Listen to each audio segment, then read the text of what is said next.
Hey guys, Matt here from Dunn Watson. We just finished up this Hiace van, so we'll quickly go through it and show you what we've done. Essentially, the customer came to us and wanted to fill it out. He was pretty adamant on having a flat deck. He wanted it in line with the seats when they folded flat, just so he can put long things in there, probably sleep in there and stuff. So we'll start on this side. We've got one whole unit and we've split it in the middle to a single drawer and a double drawer.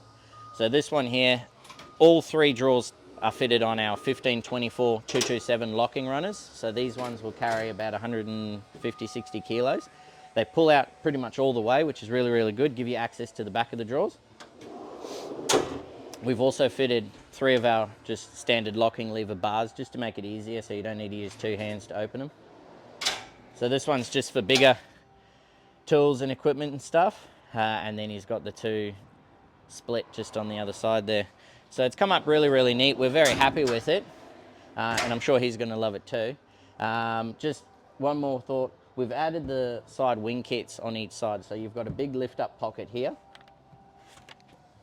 and then a smaller one behind it, just to gain access to it when he does fold the seats down. He can put some more stuff in there. But we really did try and think pretty hard about what we could do with these side brackets and the wing kits and spend a bit of time on them to make them nice and strong. So we're very happy with it, and let us know what you think. If you think it's in your alley, give us a call or flick us an email.